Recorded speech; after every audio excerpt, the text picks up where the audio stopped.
The preliminary investigations uncovered discrepancies in respect of number of beneficiaries, and that Mtsiman, who's next to me on my right, was the lead part of that investigation, being catered for versus the actual number of beneficiaries who were accommodated at the shelters. The investigation also noted additional and often exorbitant fees such as delivery, labor, and waiter services. The investigation has also clearly shown that some of the invoices are inaccurate and unworthy. That was no justification honoring those questionable invoices. The city prima facie evidence that suggests that a crime corruption may have been committed through collusion between officials and some of the service providers.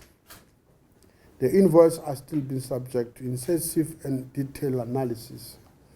And subsequently, the city manager has met with a number of special investigating unit, SIU, which conducts its own investigation. So that meeting of the CIU met yesterday.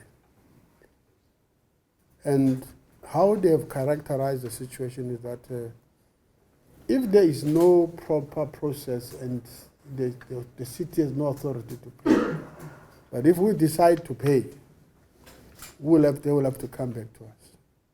And I want to draw you to what the president said yesterday, that there's going to be there's a team that reports bi-weekly to the president about what is in the cities, what is in different sector departments in relation to corruption. So we are here saying we have a commitment to pay where there's genuine case.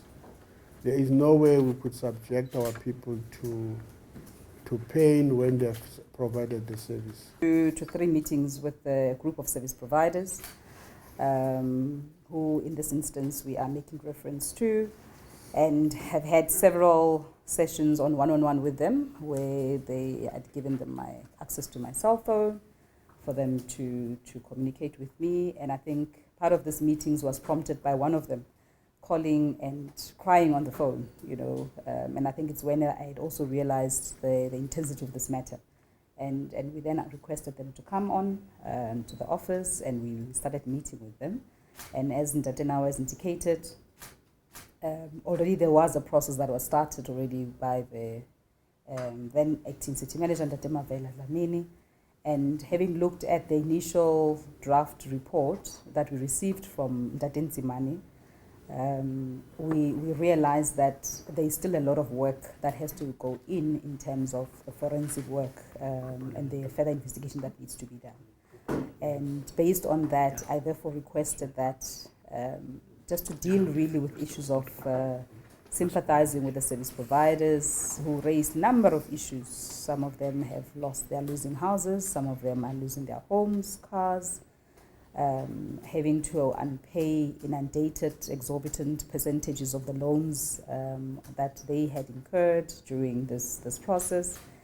And it was then when I thought and felt that it's important for us to then look into their plight as the city.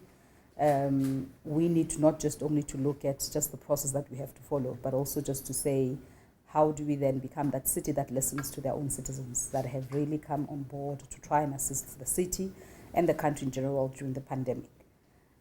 So these are service providers, colleagues, that have been in the database of the city. They went through a normal procurement process. They were put on a panel. They are used as and when service providers. And they were then requested through an email to provide services on behalf of the city. And based on that, I think that's the reason why we felt that we needed to meet with them. Because one of our officials have made or requested them to provide services.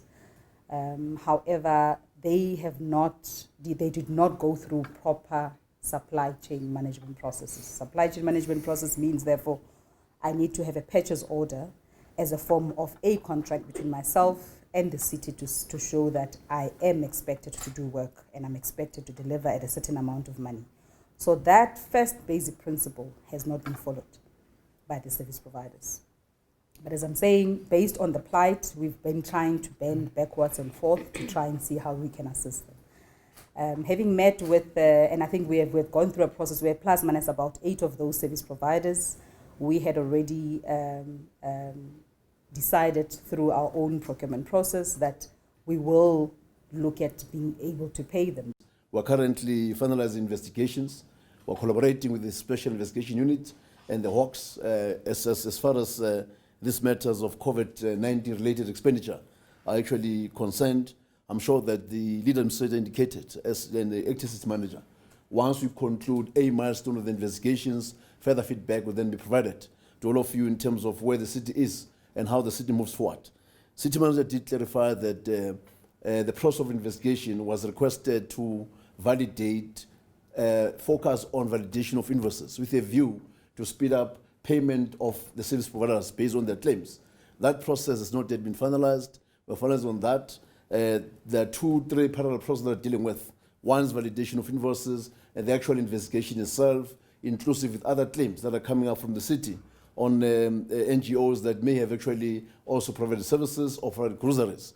These groceries may have also been utilized in the same process of service provision of food. So, colleagues, I'm not able to disclose until the investigation is actually concluded and finalized. But the summary of those findings that you've just given reflect that indeed the city close to 19 million is actually an irregular expenditure. Thank you.